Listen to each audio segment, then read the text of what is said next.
Aló, ¿cómo están? Un saludo cordial. Hoy vamos a empezar lo que es la semiología respiratoria y vamos a empezar a hablar sobre los síntomas y los signos respiratorios.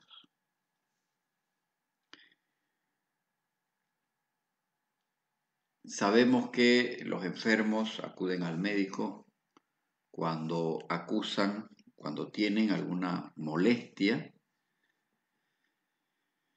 y en este caso, cuando hablamos de la patología del árbol respiratorio, podemos encontrar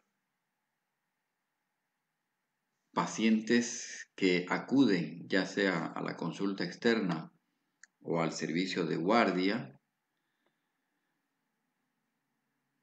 por innumerables síntomas.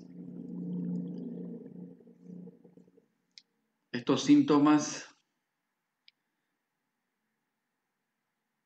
constituyen un desafío para el médico porque los síntomas respiratorios, al igual que otros síntomas de las enfermedades, no son específicos. Ya vamos a ir viendo que es importante elaborar una buena historia clínica para poder formular el diagnóstico. Entre los síntomas del sistema respiratorio están la tos, la disnea, la expectoración, la hemoptisis, el estridor, el dolor torácico, la odinofagia, la disfonía y el hipo. Y entre los signos, es decir, lo que el médico advierte una vez que ha terminado la primera parte de la historia clínica, que es la anamnesis, todo eso que recoge de la inspección, la palpación, la percusión y la ocultación, esos son los signos. Probablemente uno de los sistemas que más se beneficia de los 4 métodos de exploración semiológica, la inspección, la palpación, la percusión y la ocultación, es el árbol respiratorio. Son de mucho valor semiológico estos 4 métodos de exploración semiológica. Entonces, son muchos los síntomas por los cuales nuestros enfermos pueden acudir pensando que es una patología del árbol respiratorio. Entonces vamos a ir desarrollando todos estos síntomas enfocados fundamentalmente a hacer el diagnóstico de la patología respiratoria. Uno de los síntomas más frecuentes que hacen consultar a un enfermo es la tos. No solamente en la consulta externa, sino en los servicios de guardia. Este síntoma puede representar una enfermedad muy banal, muy trivial, pero también puede expresar una grave enfermedad pulmonar, como por ejemplo algo que puede matar al enfermo y que es el cáncer de pulmón. Por lo tanto, ha de depender de hacer una buena anamnesis de este síntoma para poder llegar al diagnóstico. Es un síntoma muy inespecífico porque yo lo puedo encontrar desde un simple resfrío común hasta una enfermedad muy grave, como decía, que puede ser un cáncer, pasando por una enfermedad que puede ser crónica, como por ejemplo la tuberculosis pulmonar o la enfermedad pulmonar obstructiva crónica. La tos en realidad es un reflejo, ¿no?, que protege a los pulmones de la acumulación de secreciones y de la entrada de sustancias irritantes y nocivas. No siempre la tos indica una indica un proceso infeccioso, puede ser un fenómeno fundamentalmente alérgico, irritativo. Entonces, llegar a establecer la causa de la tos no siempre es fácil, pero haciendo una buena anamnesis uno puede llegar a hacer el diagnóstico de la causa de la etiología de la tos. La expulsión rápida y brusca del aire durante la expiración se acompaña de un sonido característico que es la tos. La tos puede ser producto de un estímulo inflamatorio, mecánico, químico o inclusive térmico de los receptores de la tos. Hay algo muy importante desde el punto de vista semiológico de la tos.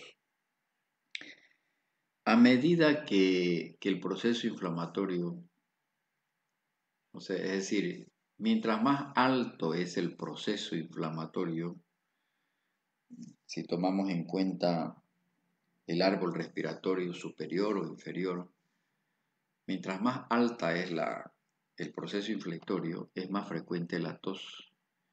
Y mientras más bajo es el proceso inflamatorio o infeccioso, es menos frecuente la tos.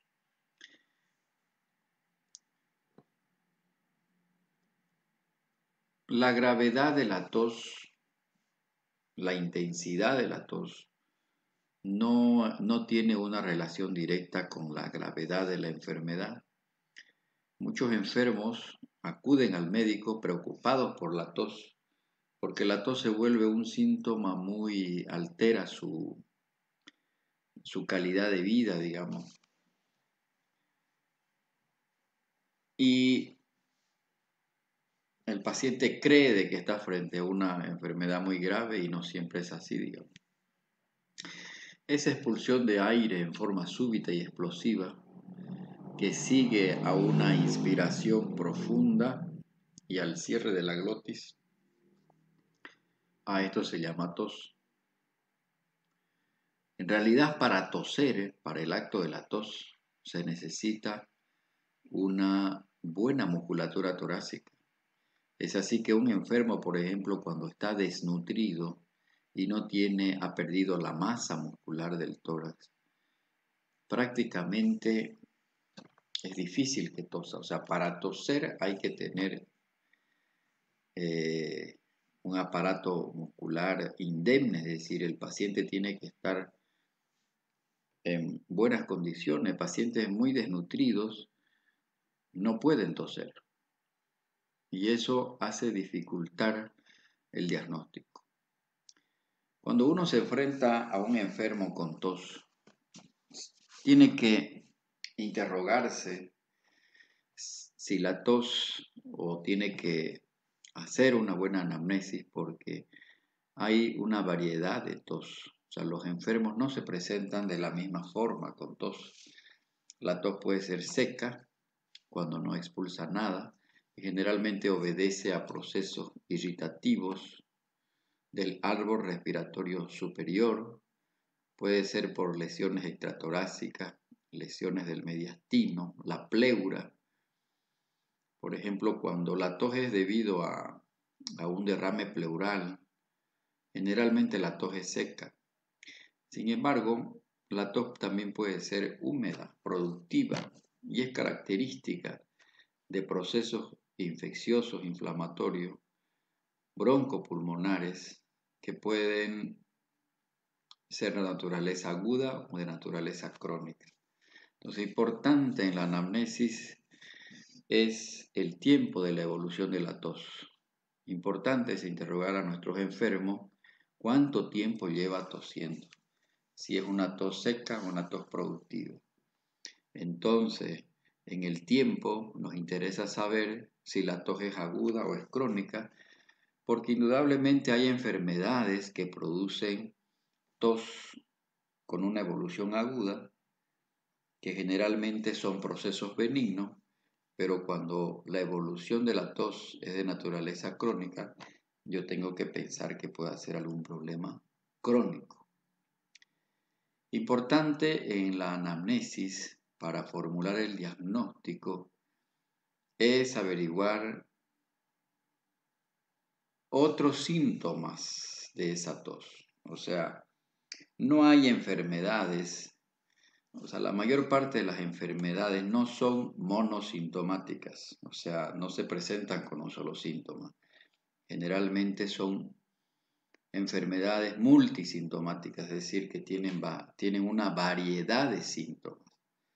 Entonces, cuando yo interrogo a un enfermo con tos, es mandatorio que yo pregunte por antecedentes o por síntomas acompañantes. Por ejemplo, si un paciente de 50 años viene con la historia de tos crónica y por anamnesis yo rescato que es un fumador, se me puede venir a la mente una enfermedad pulmonar crónica, de hecho que es un problema crónico, porque el consumo de tabaco es bastante irritativo para las vías aéreas, para las vías respiratorias. Entonces tengo que plantearme que pueda ser una bronquitis crónica, puede ser una enfermedad pulmonar obstructiva crónica, y también puede ser un cáncer si además de la tos, el consumo de tabaco, y tiene historia de que ha tosido alguna vez con sangre, a lo que se llama la hemoptisis, que vamos a ver posteriormente, eso debe hacernos pensar en cáncer. Si la tos acompaña de expectoración abundante, a lo que se llama la broncorrea, puede deberse a bronquiectasias. Peor si es una evolución bastante crónica. Las bronquiectasias son dilataciones de los bronquios, de los bronquiolos, y típicamente estos enfermos cursan con mal estado general, tos, pero es una tos productiva y abundante.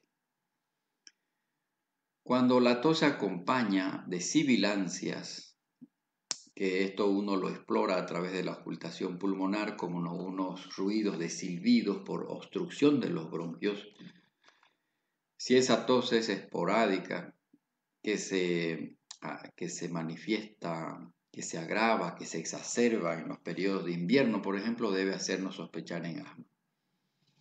Si el paciente nos dice de que la tos se acompaña de una descarga posterior, es decir, nota que siente secreciones hacia atrás de las fosas nasales y se acompaña de dolor en la región frontal, puede deberse a sinusitis.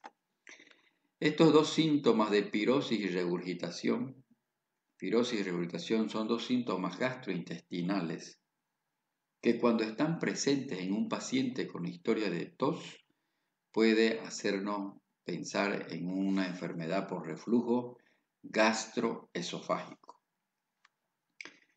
Desde que se empezaron a utilizar un grupo de fármacos para la hipertensión arterial y para la insuficiencia cardíaca, los inhibidores de la enzima convertidora de angiotensina, cuyo producto más frecuente que utilizamos como el enalapril suele provocar tos en un 10% de los pacientes que sufren de hipertensión arterial. Imagínense que es tan importante conocer bien el historial clínico de nuestros enfermos. O sea, no es solamente estudiar el síntoma como tal. Hay que analizar el contexto clínico del enfermo, como vamos a ir viendo posteriormente en el curso de esta charla. Entonces, cuando el paciente es asmático, la tos empeora durante la noche, puede ser seca, generalmente seca, pero puede ser productiva. Cuando se trata de una enfermedad pulmonar obstructiva crónica, cuyo factor de riesgo más importante es el consumo de tabaco, generalmente empeora en la mañana y se puede volver productiva cuando ese EPOC es fundamentalmente la bronquitis crónica. Cuando hay bronquiectasia, la tos productiva se relaciona con la postura. Cuando hay goteo nasal, la tos se vuelve persistente. Cuando un enfermo viene con tos y se lo ve que se aprieta el pecho, que le duele la región torácica anterior, él dice de que tose y le duele para toser, eso puede ser una inflamación de la tráquea. Cuando la tos acompaña de disfonía, puede deberse a un croup laríngeo, una enfermedad muy frecuente en los niños, que esto provocaba serios problemas en los niños, ya no vemos demasiado. Pero la tos seca en un paciente de 50, de 60 años, que tiene historia de consumo de tabaco, si uno descarta EPOC, descarta un cáncer, puede deberse a fibrosis pulmonar, la tos seca. Entonces es importante hacer una buena anamnesis para poder aclarar la etiología de la tos. En el tiempo, analizando, preguntando a nuestros enfermos cuánto tiempo lleva tosiendo, eso nos va a permitir saber si es tos aguda o es tos crónica. Entonces hay una serie de enfermedades que pueden provocar tos aguda. Desde lo más frecuente de un resfriado común, que generalmente es de origen viral, pueden ser los rinovirus, el virus sincitial respiratorio. Es frecuente que exista la tos. Entonces, pero este es un problema agudo, autolimitado, un resfrío común. Puede cursar con tos y generalmente se acompaña de rinorrea y de estornudos. Entonces, si la evolución es aguda, lo más probable es que sea un resfrío común, que es una enfermedad autolimitada, benigna, que ocurre en los meses de invierno y que dura entre 5 a 7 días. Otra enfermedad que sí puede ser más complicada, que puede ser más grave, es la neumonía, una enfermedad que los mataba a los niños antes de los 5 años, era la principal causa de muerte antes de que aparezcan las vacunas contra la neumonía.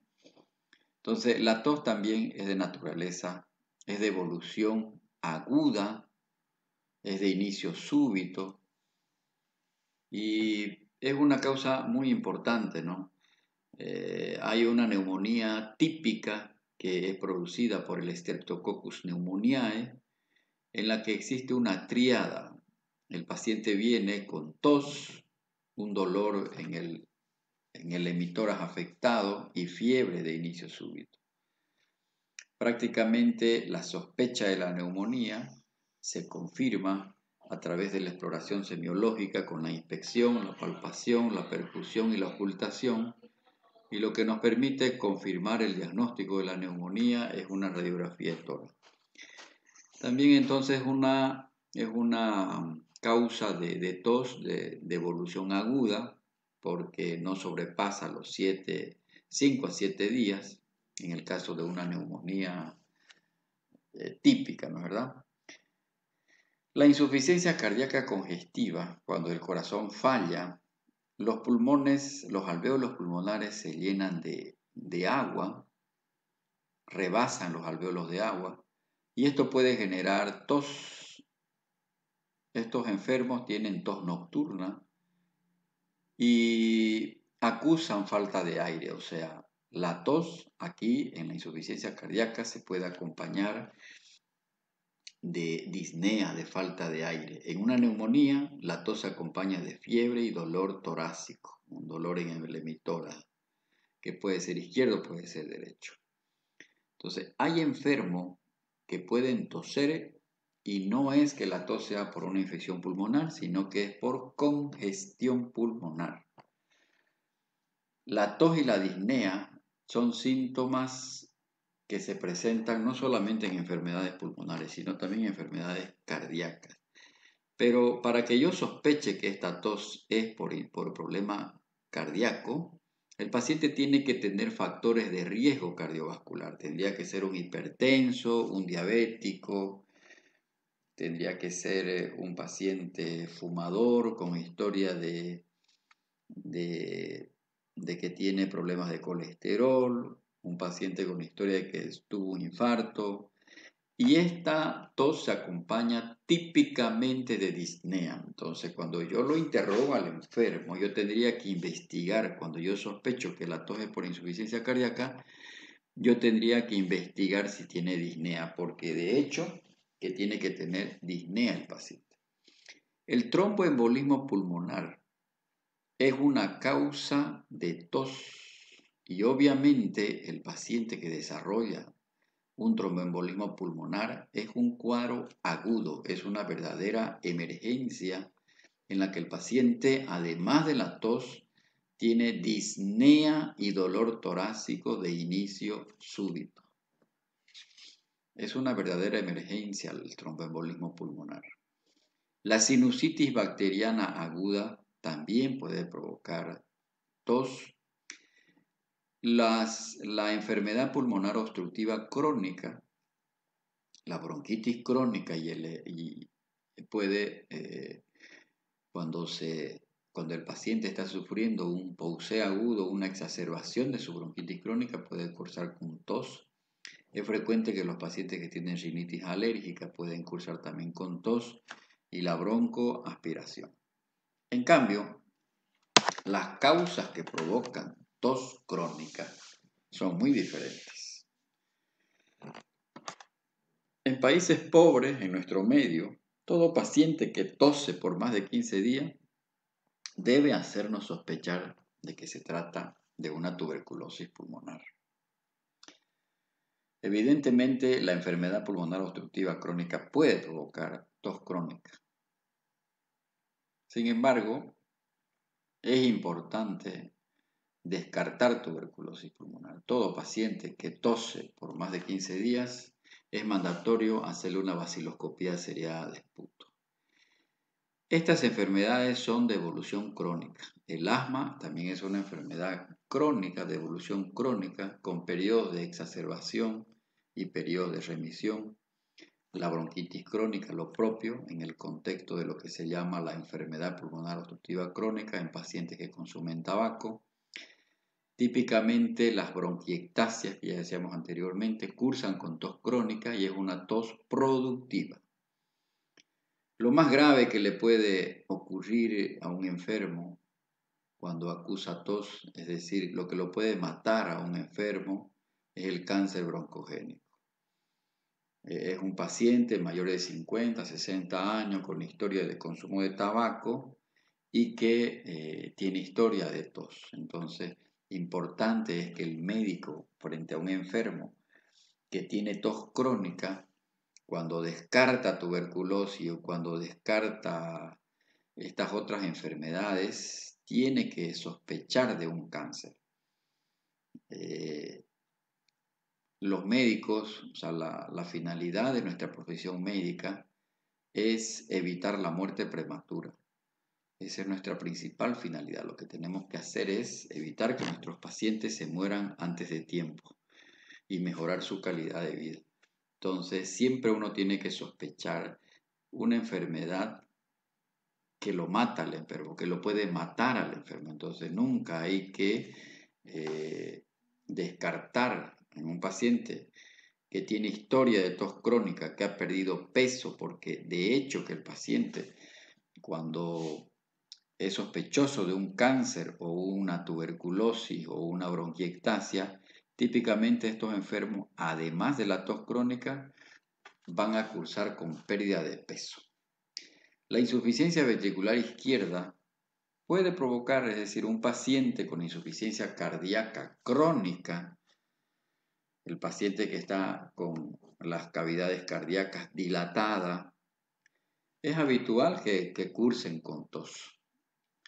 Pero yo en la exploración física del corazón voy a encontrar algunas alteraciones en la exploración cardíaca, en la ocultación cardíaca, cosa que no va a tener el paciente que es netamente pulmonar. De todas maneras, el paciente insuficiente crónico, además de la tos, va a tener disnea de esfuerzo. Entonces, estas 5 o 6 enfermedades son las principales causas de tos crónica. La fibrosis pulmonar es una enfermedad relativamente frecuente en la que a veces el enfermo no tiene historia de consumo de tabaco. Es un paciente que viene a la consulta con historia de tos, pero también tiene disnea. Característicamente los pacientes que tienen fibrosis tienen también disnea y la tos es de evolución crónica. Un paciente que tose puede tener complicaciones. Hay complicaciones menores como las náuseas, los vómitos, la cefalea, la incontinencia urinaria. Sin embargo, hay complicaciones que son de mayor gravedad, los dolores musculares, el neumotórax, un paciente, por ejemplo, con historia de tuberculosis y que curó con secuelas. La tos puede hacer romper las bulas que pueden quedar en el pulmón y esto es una causa de neumotórax.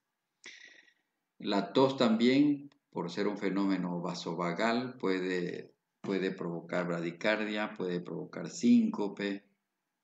Semeja el fenómeno de Valsalva porque disminuye el retorno venoso. Entonces, cuando la tos se vuelve muy crónica, pueden haber otros problemas secundarios a la tos que el médico los tiene que rescatar. Sin embargo, una de las complicaciones que más debe preocuparnos a los médicos es que la tos severa reduce la calidad de vida de los enfermos. Al interferir con la respiración, los patrones del sueño, un paciente tosedor crónico, por ejemplo, el paciente con enfermedad pulmonar obstructiva crónica, le va a alterar el sueño y eso le va a perjudicar al enfermo. Y la tos también puede dificultar el habla. Por lo tanto, hay complicaciones que uno las debe tener en cuenta cuando hace la anamnesis y el estudio de la tos. Entonces, resumiendo, en la anamnesis del paciente con tos nos interesa saber la duración. Hay que saber si es una tos crónica, si es una tos aguda, reciente, o es una tos recurrente, que hay épocas en las que el enfermo está sin tos y épocas en las que está con tos. O sea, hay épocas que se exacerba la tos y épocas en las que remite la tos. El horario es importante. En qué horario es que más tose el paciente. Es habitual que la tos cuando es nocturna haga sospechar que es por insuficiencia cardíaca, por asma, ya sea porque también aspire sus propias secreciones y por eso tose o por asma. En cambio, cuando la tos es matutina, esto es muy frecuente en pacientes consumidores de tabaco o pacientes que tienen bronquiectasia, generalmente la tos es matutina. Es importante cuando uno hace la anamnesis de un paciente con tos, qué cambios ha tenido esa tos, ese síntoma, hay que averiguar los cambios. Y los factores desencadenantes y los factores acompañantes, qué síntomas acompañan al paciente con tos.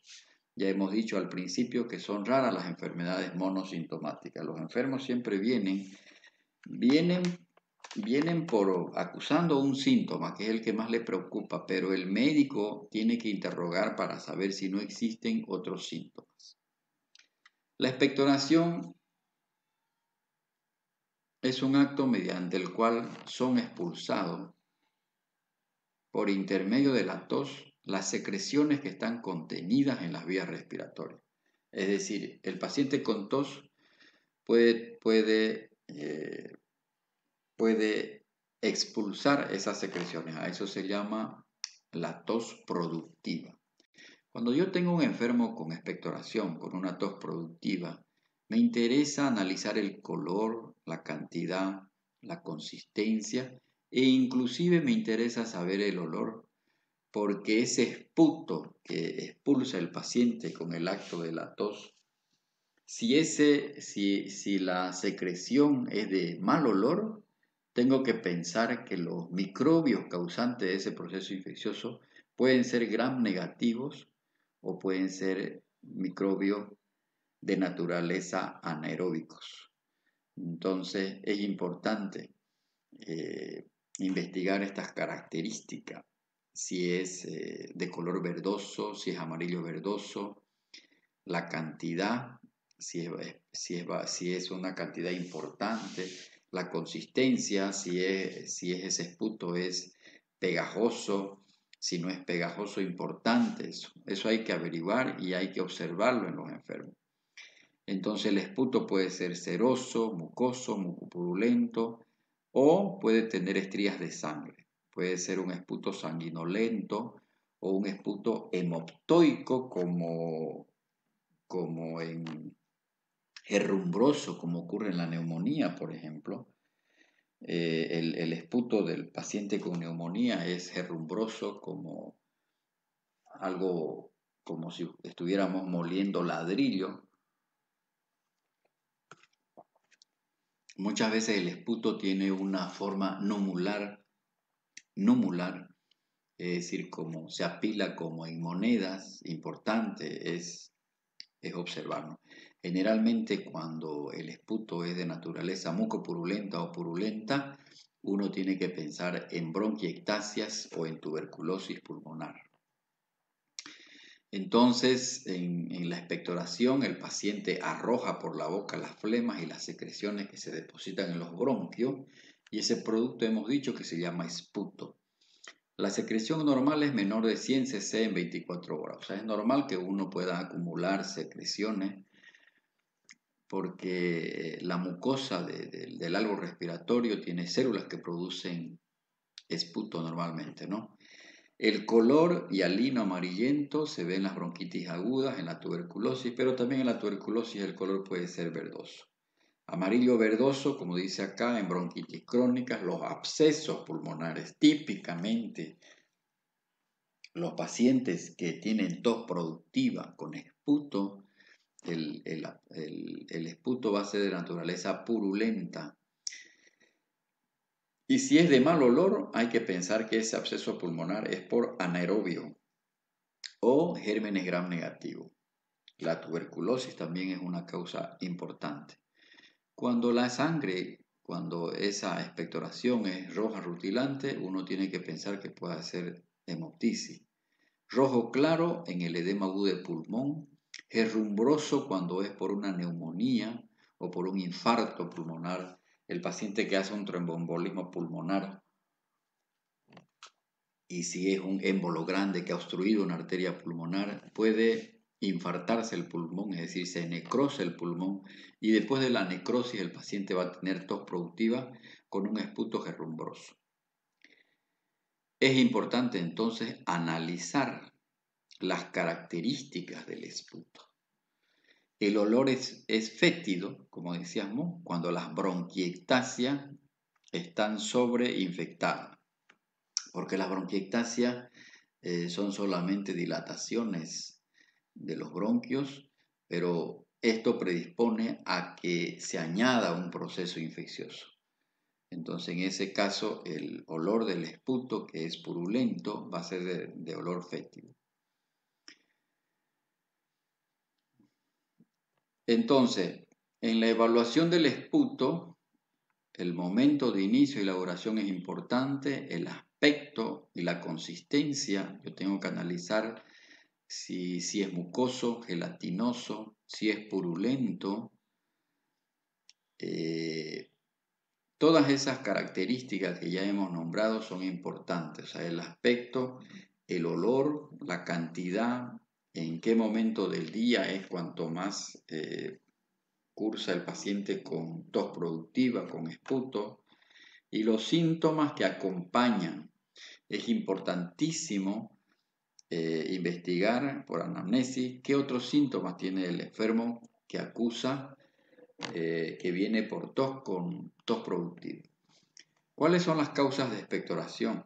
Pues pueden ser múltiples, pueden ser procesos agudos como pueden ser procesos crónicos, laringitis, bronquitis aguda y crónica, bronquiectasias, como hemos dicho, tuberculosis pulmonar, enfermedad pulmonar obstructiva crónica, neumonía, absceso pulmonar, es decir, las causas de expectoración estamos hablando de las mismas causas de una tos productiva, pero fundamentalmente de enfermedades crónicas. No es tan habitual que una enfermedad aguda pulmonar produzca tos productiva. son algunas enfermedades. Por ejemplo, una neumonía, que generalmente, obviamente, es un problema agudo, puede provocar tos productiva con esputo purulento. Pero lo más frecuente es que la tos productiva generalmente es de naturaleza crónica. Un síntoma fundamental dentro de la semiología respiratoria y que lo hemos visto en semiología cardíaca es la disnea.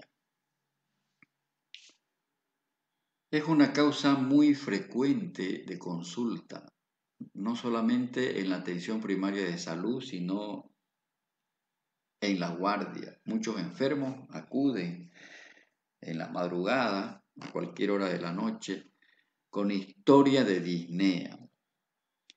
La disnea es una dificultad para respirar, una sensación subjetiva de falta de aire o una percepción desagradable de la respiración. Es decir, así lo expresan los enfermos. El enfermo le pone un nombre a esa falta de aire, a este síntoma. Él es el que le pone el nombre. Nosotros lo que hacemos es interpretar si realmente se trata de disnea o es un dolor del pecho, porque hay muchos enfermos que pueden venir a la guardia y decir: yo siento que se me tranca el pecho, siento que no entra el aire a mis pulmones. Uno lo ve con desasosiego al enfermo desesperado. Entonces hay que saber interpretar la disnea. Es importante.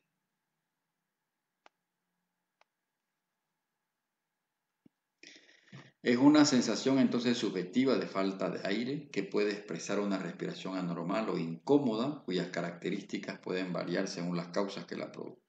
Entonces el enfermo puede decir: me falta el aire, me ahogo, no me entra el aire, me cuesta respirar. Hay enfermos que en la noche se levantan con falta de aire, abren las ventanas, duermen con cabecera.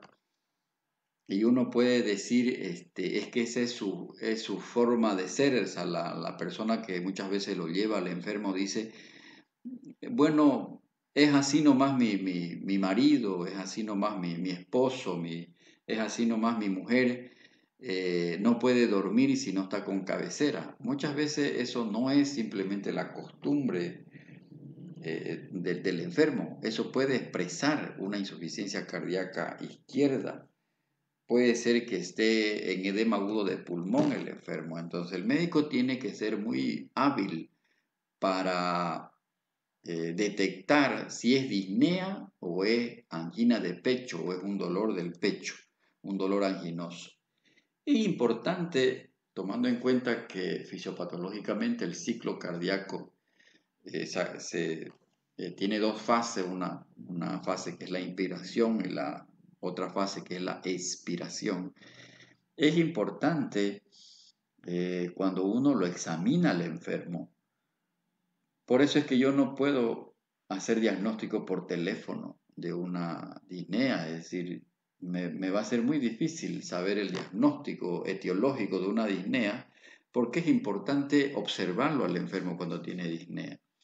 La disnea es un síntoma, pero es cuantificable. Yo la puedo valorar, yo la puedo medir, yo la puedo cuantificar, porque puedo yo, al mirar al enfermo, yo puedo darme cuenta si es disnea de tipo inspiratoria o es disnea expiratoria. Entonces la disnea inspiratoria se produce por un obstáculo de las vías aéreas superiores, laringe y tráquea, que impide la entrada de aire al pulmón. Cuando yo describo esto que se llama la semiografía del síntoma, el paciente se lo ve con una inspiración difícil, lenta e incompleta. Usa sus músculos accesorios para respirar. El tronco está hacia atrás por contracción de los extensores vertebrales. El paciente está en ortopnea y los dos síntomas más importantes que acompañan a la disnea de tipo inspiratoria es el cornaje o estridor y el tiraje, que los vamos a ver porque esto es un signo, ya no es un síntoma, esto es un signo. Entonces vamos a ver posteriormente qué es tiraje y qué es cornaje. Y bueno, el cornaje es una inspiración ruidosa al pasar el aire o el estridor. Es decir, como la vía respiratoria está obstruida, ese movimiento del aire produce un ruido que se llama el estridor. Y el tiraje es una depresión de los músculos de las partes blandas producidos por el vacío intratorácico que se origina cuando en la inspiración el pulmón no sigue enteramente a la caja torácica en su expansión. Tiraje subcostal se llama, ya que la cantidad de aire inspirado no puede satisfacer esta necesidad. Puede ser supraesternal, infraesternal, supraclavicular, infraclavicular o intercostal. Lo más frecuente es que nosotros lo veamos entre las costillas, o sea, que el tiraje sea intercostal. Entonces, esta es una disnea de tipo inspiratoria, es decir, el problema está cuando el paciente introduce el aire. El paciente tiene dificultad para meter el aire, pero hay otros enfermos que tienen dificultad para exhalar el aire, para expulsar el aire. Entonces, esto se debe, por ejemplo, a pérdida de la elasticidad pulmonar, por espasmo de los músculos respiratorios, por edema y secreciones viscosas y adherentes dentro de la luz bronquial. Una de las enfermedades que más produce disnea de tipo expiratoria es el enfisema pulmonar, que lo vamos a ver en otra clase. Entonces, la disnea expiratoria, su descripción, existe una gran dificultad expiratoria que impide la salida del aire del pulmón. En esta disnea es necesario emplear músculos accesorios de la expiración como son los de la pared abdominal, y por eso estos enfermos, como utilizan los músculos de la pared abdominal, se agotan, se cansan los enfermos, porque normalmente el músculo diafragma es el más importante de la mecánica respiratoria, pero como en este caso por la patología que adolece el enfermo, no es suficiente la contracción del diafragma, sino que necesita utilizar los músculos accesorios. Entonces, típicamente la disnea expiratoria se produce, por ejemplo, en el enfisema, en la fibrosis pulmonar. Yo puedo encontrar disnea de origen de tipo expiratorio. ¿Cómo voy a valorar objetivamente a un paciente con disnea? Hay que hacer una adecuada historia clínica. La anamnesis tiene que ser bien hecha, profunda, rescatando todos los antecedentes del enfermo. Importante es averiguar si la disnea es de forma aguda o de naturaleza crónica, porque eso me va a permitir llegar al diagnóstico. Hay enfermedades que hemos dicho anteriormente producen cuadros agudos y hay enfermedades que producen disnea crónica. La exploración física es fundamental, que la vamos a ver en otro tema: la inspección, la palpación, la percusión y la ocultación. La radiografía de pulmón y la espirometría son los dos exámenes que nos va a permitir llegar al diagnóstico, pero ha de depender esto del tipo de patología que yo tenga. Lo que yo voy a pedir como examen complementario, además de un laboratorio pasando por una radiografía de tórax, ha de depender el tipo de patología para que yo pueda adecuar qué examen voy a pedir, que eso lo vamos a ver también en otro capítulo. Aquí lo importante es hacer buena historia clínica, interrogar por síntomas acompañantes por los cuales viene el enfermo. Ya sabemos que hay enfermedades muy frecuentes: neumonía, tuberculosis, enfermedad pulmonar obstructiva crónica, fibrosis pulmonar, derrame pleural, que son las principales causas de disnea. Es importante interrogar al enfermo si tiene dificultad para respirar en reposo, si además tiene dolor torácico, si esa disnea es con el esfuerzo, es de reposo, qué antecedentes tiene el enfermo, el consumo de tabaco, es decir, los factores de riesgo, si tiene antecedentes de, por ejemplo, el tromboembolismo pulmonar se presenta en enfermos que han estado inmovilizados, que han estado en reposo en cama, con el antecedente, por ejemplo, una paciente geronte de 70 años que se interna por una fractura y está mucho tiempo postrada en cama en un hospital. Esa paciente tiene riesgo de un tromboembolismo pulmonar. pacientes que tienen historia de cirugía reciente también tienen historia de tromboembolismo, tienen factores de riesgo para tromboembolismo pulmonar. Y no hay que olvidarse de detallar bien los síntomas que acompañan a la disnea. Entonces, la historia clínica, la exploración física, el hemograma, la bioquímica sanguínea, nos van a permitir a nosotros ponerle un apellido, ponerle el diagnóstico etiológico de la disnea. Entonces, importante saber si la disnea es aguda, es crónica, casi similar en la anamnesis que hacemos con un paciente que tose, que tiene tos. La forma de instauración, si la disnea es brusca, hay problemas, hay enfermedades que producen disnea de inicio súbito, por ejemplo, un infarto agudo de miocardio, un tromboembolismo pulmonar, un neumotórax, un derrame pleural masivo puede provocar disnea de inicio súbito. En cambio, hay otras patologías que producen disnea crónica, típicamente, por ejemplo, en la enfermedad pulmonar obstructiva crónica, el derrame pleural. Entonces, importantísimo es evaluar todas estas características de la disnea. Y en esta diapositiva se ve que son múltiples causas que pueden provocar disnea. Lo que nosotros tenemos que meternos a la mente es que hay patologías agudas y hay patologías crónicas. Dentro de las patologías agudas que pueden causar disnea son las que ya hemos estado enfatizando. Neumonía, tromboembolismo pulmonar, edema agudo de pulmón, insuficiencia cardíaca izquierda y causas crónicas de disnea, la enfermedad pulmonar obstructiva crónica, un derrame pleural, pueden provocar esto disnea, ¿no es verdad?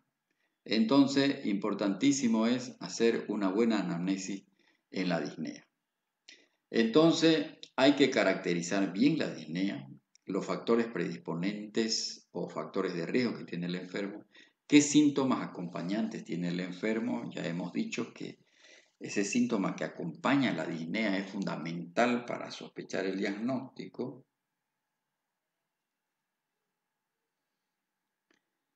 Los hábitos, el consumo de tabaco, el cocinar a leña, eso predispone al paciente a EPOC, predispone a fibrosis pulmonar. Hay que hacer la anamnesis remota del personal, o sea, del paciente, anamnesis remota familiar, antecedentes laborales, medicamentos, qué viaje ha tenido el enfermo. Entonces, para hacer el diagnóstico de la causa de la disnea hay que hacer buena historia clínica.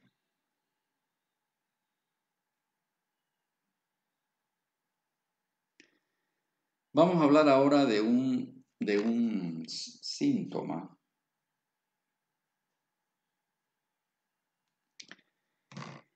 que generalmente es un síntoma al que hay que tenerle mucho respeto.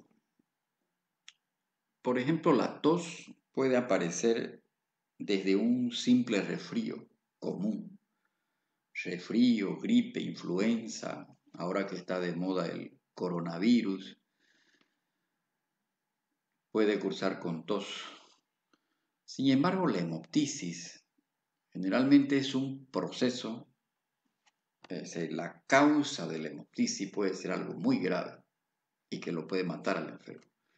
Entonces, por eso hay que hacer una buena análisis del paciente que hace hemoptisis. Expectoración con sangre que procede del tracto respiratorio inferior por debajo de la glotis.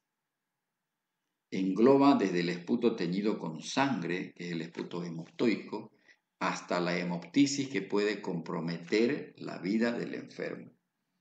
Hay muchos enfermos que empiezan con hemoptisis y se pueden morir.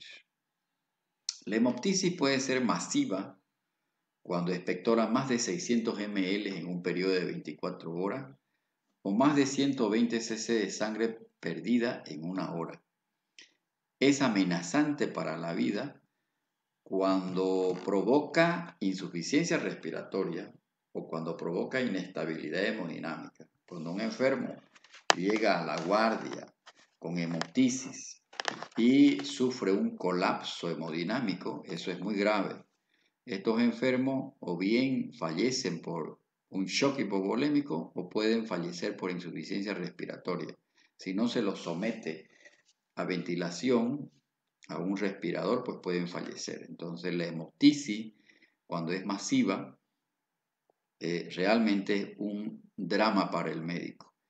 En cambio, hay otros pacientes que pueden tener hemoptisis que no son de gravedad, son hemoptisis no masiva, no compromete la hemodinamia, la situación pulmonar, y no obstruye la vía aérea, porque es un peligro cuando la hemoptisis es masiva. El paciente se puede morir porque se obstruye la vía aérea. Siempre ha sido un dilema, siempre ha sido una preocupación para el médico, porque la hemoptisis se puede confundir con la hematemesis. La hematemesis es el vómito de sangre, la hemoptisis es con la tos.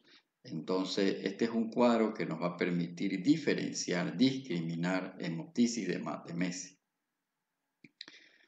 Rojo brillante en la hemoptisis, rojo oscuro, se expulsa por la tos, la hemoptisis, se expulsa con el vómito. Con frecuencia el paciente que tiene hematemesis es porque tiene un sangrado intestinal alto y eso con frecuencia también se acompaña de deposiciones negras de naturaleza alquitranada, maloliente, a eso se llama melena. El pH es ácido, acá el pH es alcalino. Generalmente el paciente con hemoptisis no cursa con anemia. El paciente con hematemesis generalmente está anémico, está con dolor abdominal. En cambio, el paciente con hemoptisis tiene otros síntomas, tiene tos, tiene disnea y puede tener dolor torácico. De todas maneras, es importante hacer una buena anamnesis porque se puede confundir la hemoptisis con la hematemesis y sería muy grave confundir clínicamente la hemoptisis con la hematemesis porque obviamente estamos hablando de dos síntomas muy diferentes. En las lesiones cavitarias y fibrocaseosas de la tuberculosis, la hemoptisis tiene su origen en la ruptura en algún punto de esa extensa red vascular perilesional. O sea que en la tuberculosis la hemoptisis se debe a rotura de los aneurismas de Rasmussen o de alguna rama arterial. Resulta que los micetomas, que son cavidades parasitarias, también pueden provocar hemoptisis. Y un tumor en el pulmón también puede provocar hemoptisis. Entonces, si nos estamos dando cuenta, la hemoptisis generalmente se debe a enfermedades crónicas. No es frecuente que la hemoptisis se deba a un problema agudo. Por lo tanto, si es un problema crónico, entonces estamos hablando de que son enfermedades graves. Por eso es que hay que tenerle respeto a la hemoptisis. ¿Cuál es mi conducta inicial ante un paciente que tiene hemoptisis? Hay que confirmar, primero hay que confirmar si verdaderamente es hemoptisis con la hematemesis. Hay que valorar la gravedad, es decir, es una hemoptisis masiva que está comprometiendo la hemodinamia del paciente o es una hemoptisis que no está comprometiendo los signos vitales. Y la aproximación diagnóstica, es decir, cuál es mi sospecha, cuál es la causa de esa hemoptisis. Entonces, acá hay causas muy frecuentes que pueden provocar hemoptisis. Y lo primero que tenemos que pensar, mientras no se demuestre lo contrario, es que la principal causa de hemoptisis en nuestro medio es la tuberculosis pulmonar, la bronquitis crónica, el cáncer de pulmón, bronquiectasia y absceso pulmonar. O sea, lo primero que yo debo pensar en un paciente que viene con hemoptisis, y peor si es un enfermo que tiene historia de pérdida de peso y tiene falta de aire y tiene astenia, adinamia, es la tuberculosis pulmonar. Entonces se impone una vaciloscopía seriada de ducto. Cuando yo descarto que es tuberculosis, cáncer de pulmón es el otro problema. De origen extrapulmonar, una de las enfermedades que más provoca hemoptisis es la estenosis de la válvula mitral. La insuficiencia cardíaca izquierda también puede provocar el tromboembolismo pulmonar, la hipertensión pulmonar, y esta es una causa de otra naturaleza, de causa ginecológica, que está descrita en los libros, pero que no es nada de frecuente. Entonces, lo que de origen cardíaco, entonces la estenosis de la válvula mitral, que habitualmente es de origen reumático. La historia clínica debe estar dirigida hacia las claves para identificar la etiología y caracterizar la cantidad de sangrado. Hay que investigar historia previa de enfermedad pulmonar, historia de tabaquismo, historia previa de hemoptisis, saber si ese paciente tiene antecedentes que ya otra vez había tenido un episodio de hemoptisis. ¿Qué otros síntomas tiene el paciente? Y fíjense ustedes que también el paciente puede haber estado tomando un anticoagulante oral. El más frecuente es la warfarina y eso puede provocar también hemoptisis.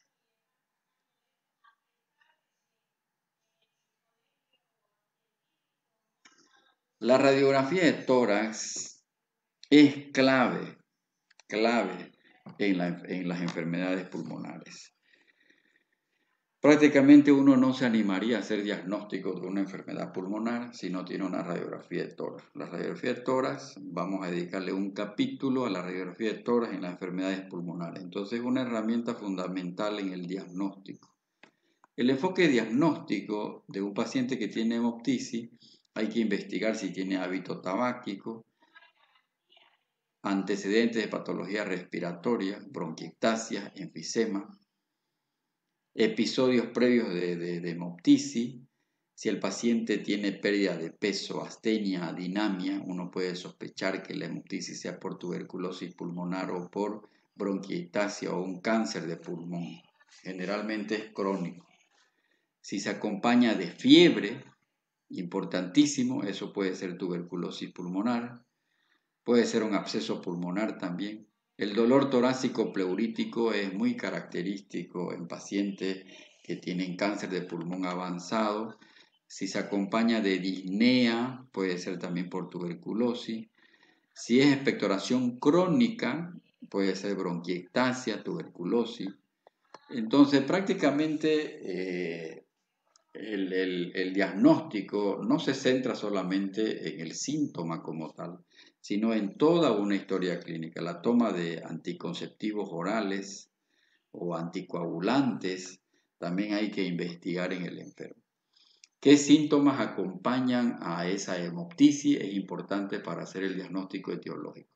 ¿Cuánto tiempo ha estado con la hemoptisis? Si ha sido de inicio súbito, si empeora con la inspiración, si se acompaña de fiebre, de sudor nocturno. Es frecuente que en la tuberculosis los enfermos acusen febrículas nocturnas. Si se acompaña de ronquera, de disfonía, eso puede ser una invasión por un cáncer de pulmón. Sin embargo, la estenosis de la válvula mitral puede también provocar disfonía por compromiso del nervio laríngeo recurrente. La pérdida de peso acompaña a cualquier proceso crónico como la tuberculosis, las bronquiectasias o el cáncer de pulmón. Entonces, no siempre es fácil llegar al diagnóstico etiológico de la hemoptisis, pero con una buena historia clínica uno llega al diagnóstico. En una radiografía de tórax, prácticamente el paciente que tiene hemoptisis, con la radiografía de tórax uno va a tener una aproximación diagnóstica más exacta. Por ejemplo, esta es una radiografía compatible con tuberculosis porque tiene este infiltrado bilateral fundamentalmente en los vértices pulmonares. Entonces, y de todas maneras la tuberculosis no tiene ningún signo radiológico específico. La tuberculosis es un diagnóstico bacteriológico, hay que identificar el bacilo de Koch a través de la baciloscopía seriada. La disfonía es un cambio en la cualidad usual de la voz, originando un sonido áspero y desigual. Cuando hay disfonía quiere decir que hay un compromiso de la laringe. Lo más frecuente es que cuando uno tiene disfonía es porque tiene una laringitis o por un cuerpo extraño. Entonces, si la disfonía es aguda, yo tengo que pensar que es un proceso agudo, como laringitis aguda. Puede ser una laringotraqueobronquitis aguda, que puede ser naturaleza viral o naturaleza... Pero cuando la disfonía es crónica, hay que meterse a la cabeza, que puede ser también un problema crónico, como el cáncer broncogénico, que empieza a obstruir la vía aérea. El dolor torácico es un síntoma muy frecuente como motivo de consulta y es un desafío para el médico, porque el dolor torácico puede ser por un problema pulmonar como que puede ser por un problema cardíaco. Entonces es un desafío para el médico. ¿Qué enfermedades pueden provocar un dolor torácico agudo? El tromboembolismo pulmonar. La pleuritis aguda en el contexto de una neumonía puede dar un dolor torácico y es unilateral, es aún en un hemitórax, porque no es habitual que la neumonía afecte a ambos campos pulmonares. Típicamente la neumonía por Streptococcus pneumoniae es lobar, afecta a un solo lóbulo, entonces el paciente va a tener un dolor torácico, pero unilateral. En cambio, el tromboembolismo pulmonar, el dolor torácico, el paciente no lo va a discriminar en un solo emitor. Entonces, la principal causa de dolor torácico en un paciente con historia de tos y fiebre, hay que pensar en neumonía, en una inflamación aguda de la pleura, que generalmente es secundaria a la neumonía, un neumotórax, pero el dolor torácico agudo no es una causa frecuente el cáncer, entonces sería un dolor torácico pero crónico, y el tromboembolismo pulmonar. Pero el dolor torácico también puede ser de origen cardíaco. Típicamente un síndrome coronario agudo puede provocar un dolor torácico. Por lo tanto, el enfermo cuando viene con un dolor torácico agudo, yo tengo que discriminar si es un dolor torácico de origen pulmonar o es un dolor torácico por alguna enfermedad cardiovascular. Lo primero que debemos pensar es que sea por un síndrome coronario agudo, llámese un infarto agudo de miocardio o una angina inestable. Una patología crónica que produce dolor torácico es la estenosis de la válvula aórtica, pero aquí la ocultación cardíaca va a ser fundamental. Estos enfermos tienen un soplo sistólico eyectivo en el foco aórtico. Cuando se diseca la aorta en un paciente con historia de hipertensión arterial, también pueden tener dolor torácico. El prolapso de la válvula mitral es muy frecuente en personas, sobre todo en mujeres jóvenes. La cardiomiopatía hipertrófica puede provocar también dolor torácico, que vamos a ver después. Y una causa muy frecuente de dolor torácico que hay que diferenciarla del síndrome coronario agudo es la pericarditis aguda. Entonces, como estamos hablando de dolor torácico de origen pulmonar, estas son las causas y el principal diagnóstico diferencial sería con un síndrome coronario agudo. Y finalmente el hipo es también un síntoma que se atribuye al sistema respiratorio. Es una contracción diafragmática involuntaria y súbita que produce una inspiración interrumpida por el cierre de la glotis generando un ruido característico. Es un reflejo visceromotor cuyo nervio efector es el nervio frénico.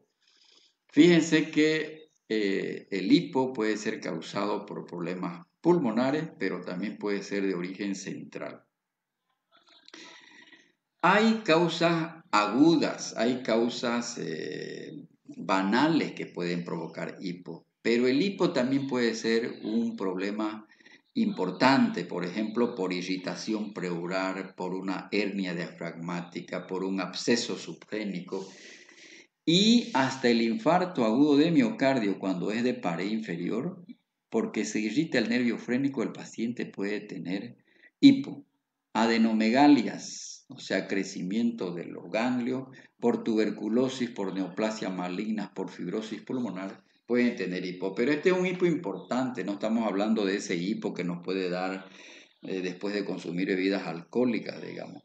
Estamos hablando de un hipo que le da problemas, que le da problemas al enfermo, entonces hay que tener en cuenta. Y hay hipo también de naturaleza central, infecciones virales al cerebro, tumores cerebrales, hemorragia subaracnoidea, la uremia, un ilio paralítico, pancreatitis, aerofagia, ingestión de alcohol pueden provocar hipo. De todas maneras, el hipo que a nosotros nos interesa, porque estamos hablando de semiología respiratoria, son estas causas que ya la hemos mencionado. Entonces, para finalizar, resulta que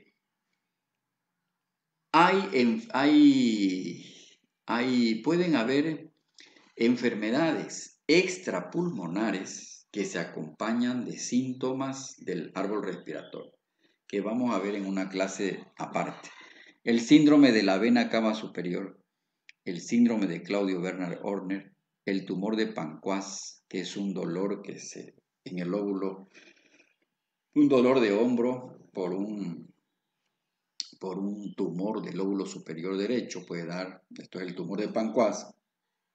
La disfonía puede ser causa de una invasión mediastínica y estos otros síndromes paraneoplásicos. Es decir, todo esto lo vamos a ver en un capítulo diferente. Lo que quiero transmitirles es que la historia clínica es importante, no hay que perderse en el bosque, nunca se debe reducir nuestra semiología solamente al síntoma, sino que hay que abrir los ojos, mirar el contexto clínico. Entonces, hasta aquí son los síntomas respiratorios. En otra clase vamos a dar, cuando abordemos la exploración semiológica del sistema respiratorio, ahí vamos a ver qué signos tiene que buscar el médico para que cuando yo conjugo síntomas más signos, me va a dar un síndrome y ese síndrome ya me va a aproximar al diagnóstico. Entonces, es importante hacer buena anamnesis. Entonces, la próxima clase nos vamos a referir a exploración semiológica y ahí vamos a ver los signos respiratorios. Muchas gracias.